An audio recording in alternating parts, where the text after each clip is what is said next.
Sobat Podcast Fikar dimanapun Anda berada, kembali lagi bersama gue Fikar di Collabs by Podcast Fikar. Pada episode ini gue akan membahas mengenai yuk kecein CV lo bersama Mom Mary Kristuti. Selamat malam, Mam.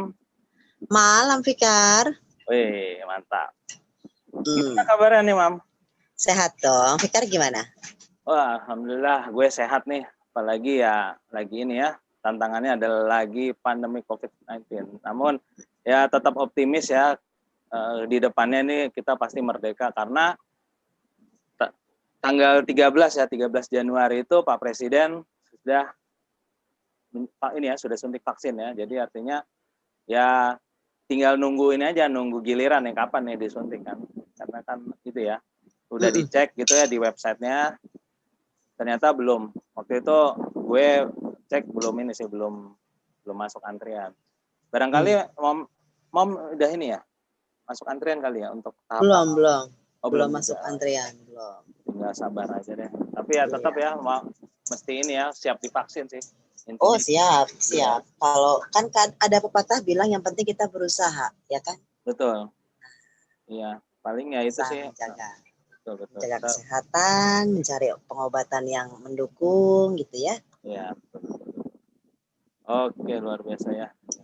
Semoga kedepannya inilah merdeka. Ya, amin, merdeka. Oke, kita langsung masuk ke topik kita yaitu yuk kecein CV lo. Oke. Nah, jadi ini Mamer, ini banyak ya. Jadi kayak yang baru lulus ya fresh grad ya, itu curhat gitu ke gue. Pak, gimana sih Pak CV yang baik gitu kan. Dan lain-lain sebagainya gitu ya, berkaitan dengan CV gitu. Nah, ini berhubung Mam ini ya, seseorang yang ini ya, yang banyak mereview CV ya, apalagi yang suka sharing-sharing mengenai CV. Nah, paling ini sih, gue mau nanya nih berkaitan dengan CV itu, sebenarnya CV yang baik itu kayak gimana sih, Mam? Gitu. Oke, gue jawab ya. Oke. Perlu kita ketahui dulu ada perbedaan antara CV dengan resume ya, jangan sampai salah. CV adalah kurikulum vitae di mana penjabarannya sangat detail. Resume yang suka orang bilang maksimum 2 halaman itu resume. Tetapi ada pertanyaan, sekarang gimana orang yang sudah bekerja 20 tahun CV-nya akan dapat cuma 2 halaman? Berarti itu yang diminta adalah resume. Betul? Kita satu pemahaman dulu tentang CV dan resume. Bedanya seperti apa? Itu dulu baru kita bisa masuk ke CV. Kalau udah paham bedanya ya. Jadi kalau dibilang diminta 2 halaman maksimum itu berarti bahasnya resume. Oke. Bedanya apa CV sama resume? Resume itu adalah gitu ya, seperti rangkumannya si CV. Job desk-nya nggak dijelasin secara detail. Jabatan saja dengan achievement, ya kan? Atau mentasnya, job desk yang utama saja. Tapi kalau di CV itu sampai detail ceritainnya. Dan ceritainnya pun juga harus sequence. Oke, kita akan mulai dari CV yang keren tuh kayak gimana ya, keren. Bedanya ya, keren atau enggak keren itu mungkin orang melihatnya dari tampilan desain. Sedangkan CV itu tidak melulu desain. Desain adalah salah satu faktor yang mendukung karena zaman sekarang sudah zaman canggih di mana infografis itu sangat menunjang. Ya, nggak perlu ditulis tulisan pendidikan, tapi ditulis kayak gambar toga, taruh ikon gambar toga, orang sudah tahu itu artinya pendidikan, betul? Nggak usah ditulis alamat domisili, tapi ditaruh gambar rumah kecil, orang sudah tahu dia tinggal di situ, seperti itu. Nah, kita akan bahas CV yang keren kayak gimana. Oke, Fikar, seperti biasa, panduan ini sebenarnya sudah saya berikan dari tahun 2017 di mana saya pertama kali memberikan materi ini ke total mungkin sudah hampir 10.000 orang ya. Baik dari pelajar maupun sampai pengusaha, sampai bahkan bos-bos besar vice presiden gitu ya, datang ke saya untuk minta tolong dicekin CV-nya, gitu. Apa yang kurang. Oke. Nah, yang pertama, banyak orang melakukan kesalahan di dalam sebuah CV adalah mereka tidak menyusunnya secara sequence atau mengambil template dari internet. Ketika template ini diambil dari internet, seperti ada di channel YouTube saya, karena Jono bukan Joni. Jadi nggak mungkin Jono pakai CV-nya Joni terus diganti namanya jadi Jono, nggak bisa. Gitu. Karena Jono tidak melakukan yang Joni lakukan. Oke, sama-sama sales and marketing, ya sama-sama sales marketing. Tapi apakah job desk-nya sama? Belum tentu kan gitu. Apakah achievement-nya sama? Tentu berbeda. Nah, di halaman pertama dalam sebuah CV itu wajib adalah foto profesional kalian, nama jelas, tempat tanggal lahir gitu ya. Kemudian nomor telepon, alamat email. Oke. Biasanya ditaruh entah di kanan atas, kiri atas gitu, bebas. Desain itu bebas. Tetapi ada yang orang lupa. Orang akan meletakkan, suka lihat nggak ada paragraf. Saya adalah Mary Kristuti, lahir tahun sekian, sekolah tahun sekian, lulus dari ini sekian, kemudian mulai bekerja bla bla bla bla bla bla. Saya adalah orang yang sangat rajin, bersemangat gitu ya. Seperti itu kan penulisannya di paragraf yang kita sebut sebagai brief. Ya, saya sebut itu sebagai brief. Yang orang lupa adalah gitu ya, mencantumkan kelebihan kalian. Apa sih gitu. Nah, gini. Tadi paragraf tadi sudah menjelaskan kamu dan visi kamu. Saya adalah Mary, visinya ini. Gitu kan? Nah, di situ. Mary ini siapa, visinya apa? Nah, dalam satu paragraf saja sudah cukup. Kemudian saya biasanya meletakkan lagi di bawah itu, tapi itu memakan sekitar 70% dari space, dari satu halaman itu saya makan 70%, yang adalah gitu, saya tuliskan hal-hal apa saja yang paling saya kuasai. Buatnya gimana? Biasanya saya duduk manis merenung apa yang saya bisa dan apa yang tidak saya bisa. Jadi kalau misalnya saya bisa marketing strategi gitu ya. Kira-kira kalau levelnya 1 sampai 10 saya ada di level berapa? Oh, saya ada di level 8, 9 atau 8,5 misalnya. Ya, saya akan tuliskan dia 8,5. Nah, habis itu misalnya setelah marketing strategi, marketing skill, client engagement, misalnya strategic development atau public relation gitu ya. Itu saya susun tuh apa yang saya bisa dengan skornya. Kemudian saya akan mulai memilih, mengurutkan dari skor tertinggi sampai skor terendah. Di bawah 50% tidak akan saya cantumkan di CV saya. Makanya di halaman pertama itu setelah ada data biodata, ada foto profesional, ada brief tadi paragraf, ada yang kita sebut sebagai specialities. Jadi begitu baca halaman pertama nih HR tahu kamu capable-nya di situ. Oh, Fikar ternyata dia ahli Scrum. Mau tahu pengalaman Scrum dia di mana aja, dia akan masuk ke halaman berikut langsung nyari Scrum yang mana. Gitu. Tapi halaman pertama itu udah greget. Apakah betul kamu adalah orang yang saya cari? Itu ketahuannya di halaman pertama. Ya. Sampai di sini ada pertanyaan?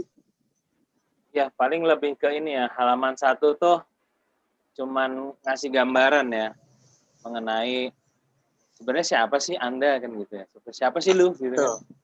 Nah, iya, siapa sih lo gitu. Siapa bro? Itu halaman pertama. Yang dicari marketing misalnya, tapi ternyata dari halaman pertama ketahuan dia orang misalnya finance. Karena yang dibahas di situ adalah misalnya AR, AP, account payable, account receivable, audit gitu ya. Dari halaman 1 udah ketahuan gitu. Sebelum dia masuk ke halaman berikutnya, dia sudah bisa baca di situ. Nah, kemudian ya, halaman kedua.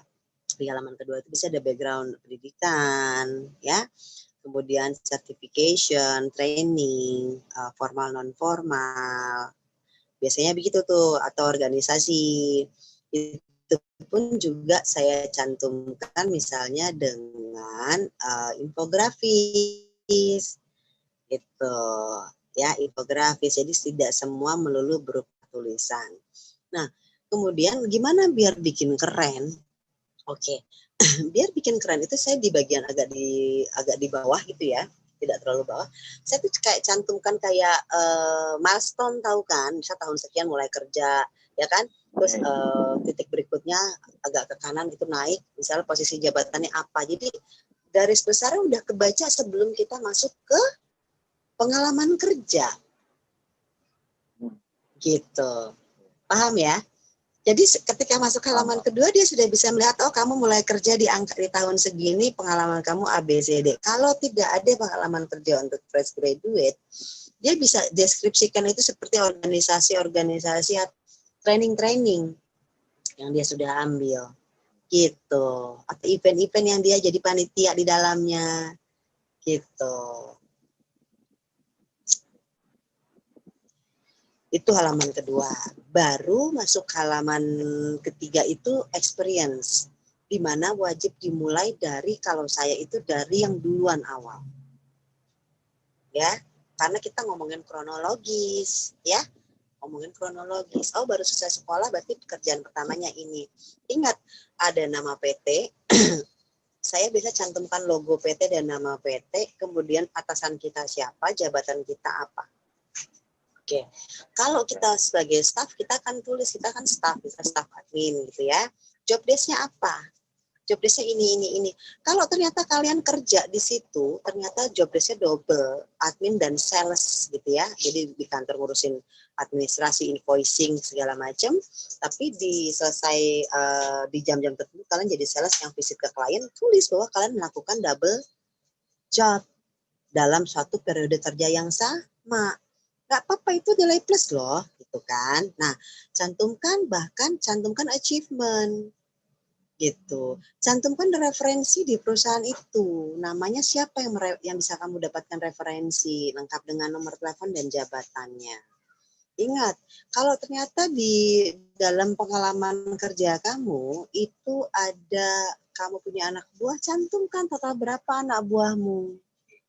Achievementmu apa? Oh, dalam 3 bulan setelah saya masuk jadi GM, produksi naik 100%, omset naik 100%, karena saya melakukan efisiensi di proses produksi dan efisiensi di supplier atau vendor management, gitu kan?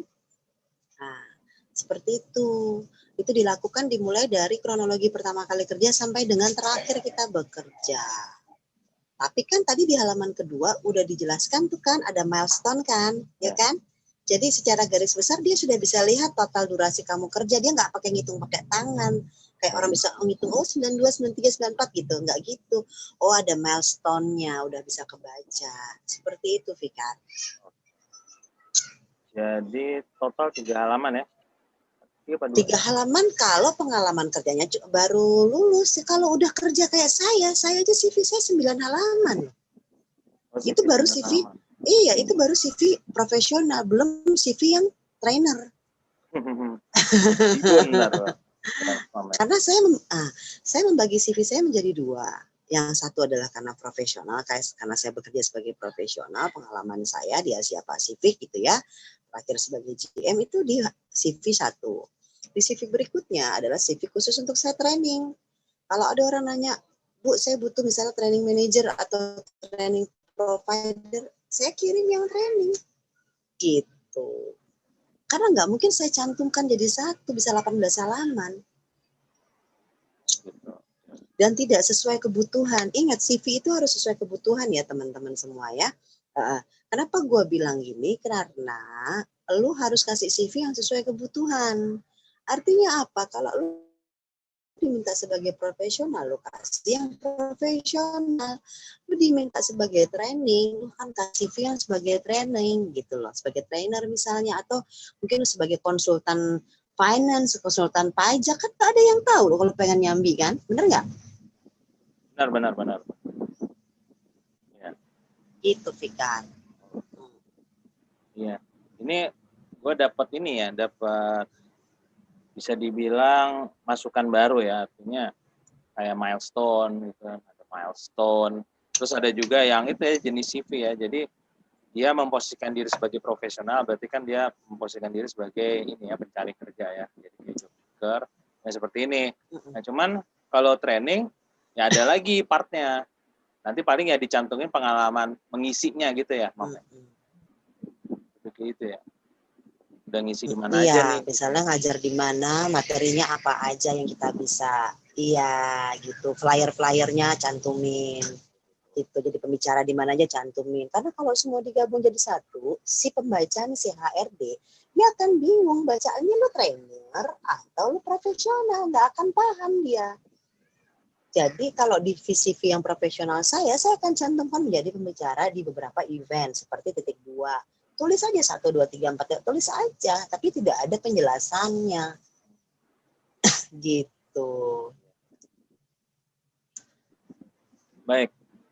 Oke, jadi tadi ada milestone, terus ada ini ya, ada jenis CV antara profesional sama event. Nah, terus ini, Mamer, kan kalau IT ya khususnya itu kan kayak programmer, kayak project manager. Nah, kalau saya itu cantumin produk yang saya atau project yang udah saya jalanin pada saat saya bekerja gitu. Itu bisa kan ya dimasukin kayak Oke, gini. portofolio gitu. Ya, kalau ngomongin project itu kan berarti base-nya ada di kantor. Sorry ya berisik ada motor lewat. Kalau ngomongin project berarti kan dia kan ngikutin dari kronologi kantor yang mana, ngerjain project apa dari tahun berapa sampai tahun berapa, betul? Ya. Oke. Jadi ketika Fikar lo mulai nulis nih di PTA sebagai project manager, oke. Job desk-nya adalah handling project management bla bla bla bla bla gitu kan sampai teskom gitu kan sampai duta serah terima acara BAST kan. Ya. Duta acara serah terima. Oke. Kemudian lu bikinin lagi milestone-nya selama lu kerja di situ. Tahun segini mulai berkarir di sini sebagai apa? Terus bulan kapan kerjain project apa? Bulan kapan ngerjain project apa? Itu ada milestone-nya lagi. Betul.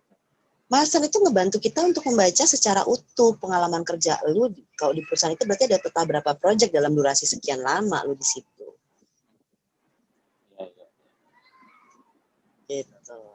Ya, jadi ini ya, berarti ada ya dimasukin sekaligus training juga ada portofolionya kan gitu ya. Iya, betul. Ya, jadi untuk project juga ada, untuk training juga ada. Oke, luar biasa. Betul. Terus Kenapa begitu? Gini loh, kita masih bisa memahami bahwa HRD hanya membutuhkan waktu itu kurang dari 3 menit untuk baca CV orang. Lo bisa bayangin kalau CV-nya 18 halaman kebaca nggak? belum tentu. Iya, oleh karenanya cukup baca 2 halaman pertama. Kayak tadi gue bilang kan, kekuatannya di 2 halaman pertama, tapi bukan berarti halaman selanjutnya itu lemah. Bukan, summary-nya dari total halaman itu ada di 2 halaman pertama. Ya alhamdulillah ya orang-orang yang datang ke gua ngerubah CV gitu ya, udah pada kerja di mana-mana, di luar negeri, di sana, di sini. Karena mereka belajar bahwa nunjulin itu di halaman pertama, bukan di belakang. Nggak akan dibaca.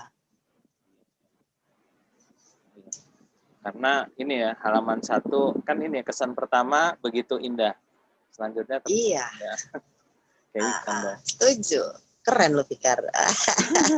Iya, halaman Gitu. 1. Iya, halaman 1. Siapa sih Fikar kan gitu. Ini contohnya. Siapa sih Fikar? Nah, kayak gini diceritain. Habis itu, wih, ternyata dia project manager. Nah, baru dia tuh kan ngecek di halaman yang detailnya project manager di mana aja.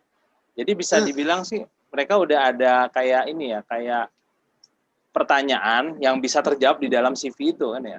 Di halaman pertama dan kedua udah terjawab. Kalau mereka mau cari lebih detail lagi, mereka akan masuk melihat tahun 5 tahun berapa kamu di situ, lihat lagi di milestone-nya. Yang tadi ada di kerjaan kedua itu. Iya. Ya makanya jadi kayak ini ya. Jadi dia bacanya nggak sekuensial, jadinya dia nanti akan baca per poin ya. Jadi artinya minat. Iya, per poin minat. Poin. Yang dicari sesuai kebutuhan dia kan? Sesuai kebutuhan. Ya, makanya kenapa kan ya kalau orang rekruter kan dia nyiapin ini ya, nyiapin stabilo atau kayak highlighter ya. Jadi klik. Dia udah paham tuh gini-gini. Ya. Iya. Oke. Gitu ceritanya. Nah, sebenarnya sederhana, tapi pembuatannya tidak sederhana. Ya, pengalaman dari orang-orang yang bikin CV, nge-review CV ke saya, nge-remake CV dan saya review itu paling cepat 2 minggu. Paling cepat 2 minggu? Iya, gini, mereka nulis job desk aja itu nggak sequence, itu saya coret pasti. Job desk lu harus sequence. Misalnya pagi lu ngapain, siang ngapain, misalnya gitu ya. Saya mengecek ini, itu harus sequence dari tingkat berat ya. Ngerti ya? Iya. Nah, gitu. Jadi kadang job desk item 1, ntar ketemu lagi tuh di item 5. Mirip-mirip. Oh, berarti kan item 1 kalau deket sama item 5, mendingan item 5 dinaikin jadi item 2. Bener nggak? Oh. Jadi pola penulisannya pun nggak sekuens ngomongin job desk. Itu saya coret-coret. Setelah mereka rapikan, enak. Orang mulai membaca pola pikir, oh ini anak pikiran manajemennya strategis. Cara menulis itu menunjukkan pola pikir kita loh. Kalau kita copy paste CV orang, jujur, itu pasti akan berantakan. Dan kita nggak akan bisa menjelaskan ulang secara detail, secara persis sama. Karena kita copy paste punya orang. Itu terjadi dengan teman-teman saya yang pura-pura nawarin kerjaan, minta CV saya, mereka kopas. Karena dipikirnya pekerjaan gue kayak Mary kok, BBM. Dikopas semua, ternyata dia disuruh jelasin, nggak bisa jelasin. Karena itu copy pastean. Saya bilang, ya jelas beda. Gue BDM di perusahaan asing, di mana tugas gue keliling ke beberapa negara Asia. Lalu BDM di negara di mana tugas lo di Indonesia, tugas lo mencari partnership saja. Lah gue nggak ngurusin partnership doang. Gue ngurusin logistik, iya, ngurusin pabrik, iya, order pabrik, kan project management juga, iya. Ya jelas beda. Lu copy paste punya gue, ya lu mental. Jadi ngapain lu copy paste punya orang? Karena Jono bukan Joni, kan gitu kan? Iya. Paling ini, karena Rangga bukan cinta juga. Gitu. Iya. Gitu. Iya, makanya ini. Makanya saya paling marah. Paling marah, gue kesel kalau ada orang bilang, template CV cuma 15.000, bisa bikin ke gue. Oh, itu gue paling ngamuk. Oh gitu. Ya, iya. Orang aja nggak mau disamain, kok CV mau disamain. Maaf ya. Ya kan? Fikar kan lo nggak mau disamain kan? Siapapun Fikar adalah Fikar. Iya, kenapa CV lo mau disamain punya orang? Itu pertanyaan gue paling mendasar. Iya, karena kan pada dasarnya CV itu kan menceritakan tentang diri kita gitu ya. Curriculum vitae gitu. Betul. Capability kamu. Oh, masa capability kamu copy paste punya orang? Iyalah. Itu ada kejadian kayak gitu ya. Setelah dia copy paste CV seseorang, itu dia 3 kali pindah kantor tiap 3 bulan. Karena apa yang ditulis tidak sesuai dengan apa yang dilakukan. Paham? Iya, itu ini membohongi diri sendiri itu namanya. Kejebak dia. CV-nya keren karena boleh kopas punya orang. Keren juga gitu. Ujung-ujungnya dia nggak bisa membuktikan. Iya, itu juga ini sih, Mam. Jadi CV udah nih mentereng. Nah, itu kan biasanya interview itu kan ini ya, dia lebih ingin mendalami orang ya kan, mau ketemu langsung, mau ngobrol, ajak diskusi kan gitu. Nah, biasanya bohong juga, ditanya, kamu bisa nih? Bisa Pak. Begitu udah diterima, disuruh ngerjain nggak bisa. Waduh, berarti bohong kan itu. Itu kejadian tuh, Mam, itu. Nggak lolos probation. Iya, karena nggak lolos probation. Iya. Mending, Mam, nggak lolos probation. Dia udah dikontrak. Gitu. Nggak ada probation, langsung aja dikontrak. Oh. Jadi gitu. Ya kalau, ya makanya itu, ya gua kurang paham ya soal kontrak kerja itu. Kan ada yang bilang, oh ini PK apa tuh? Jadi perjanjian kerja. PKWT. Iya, itu. Ya kan ada tuh yang 1 tahun. Jadi 1 tahun itu udah termasuk probation, tuh ada. Terus ada juga dia karena probation jadi kontraknya dulu per berapa bulan kan ada tuh gitu. Ya itu sih paling. Gitu. Ya itu lu nonton YouTube gua aja tuh semua ada pertanyaan lu di situ. Iya. Iya, narsumnya ini ya Mas Hakim kayaknya. Banyak narsumnya untuk urusan IR, banyak pakar-pakar HRD, banyak Om Kenneth, Om Heri, Om Hakim, Om Pajek, banyak. Oke. Iya, paling itu sih. Ya itu ini ya apa? Ya memang ini ya kalau kayak gua itu kan ini ya suka belajar baru, namun ya itulah. Maksudnya kalau ada ahli yang bisa menjelaskan, serahkan pada ahlinya, lebih ke situ. Saya ditanyain soal kontrak itu. Setuju. Iya, paling gitu sih, Mam.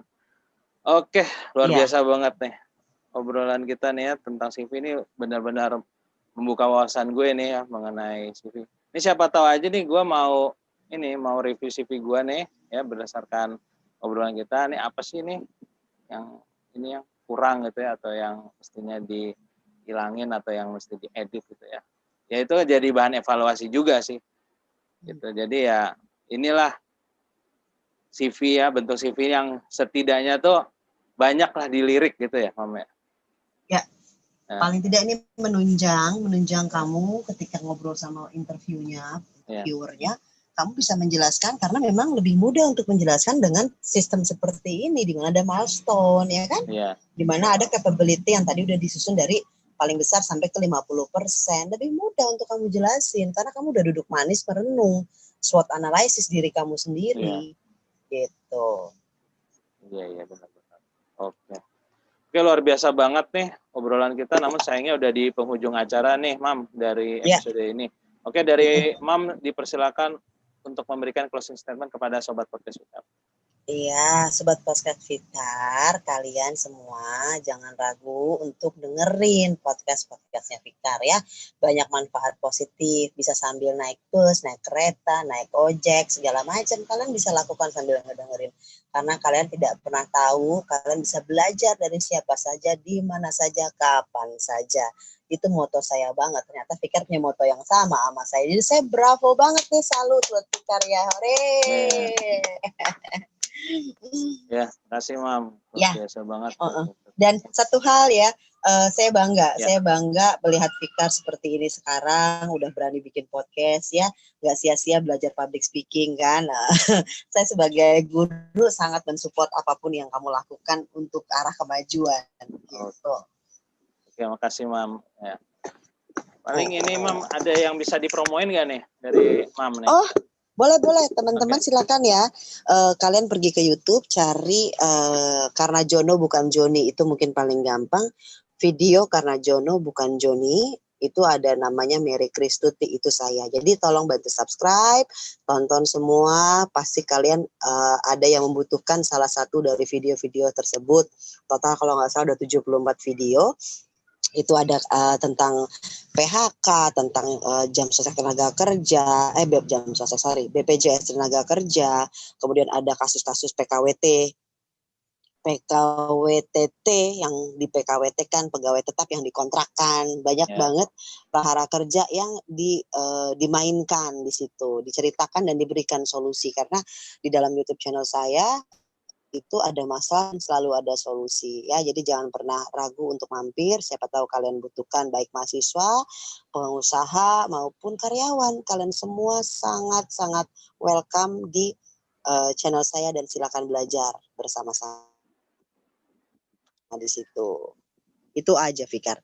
Oke, baik Mam, terima kasih banyak ya, luar biasa ya. Jadi jangan lupa Sobat Podcast subscribe sekarang channelnya Mam Mary Kristuti. Tips and Trick with Mary Kristuti. Itu aja. Yeay. Thank you loh Fikar udah diundang di sini ya. Ya, sama-sama Mam ya.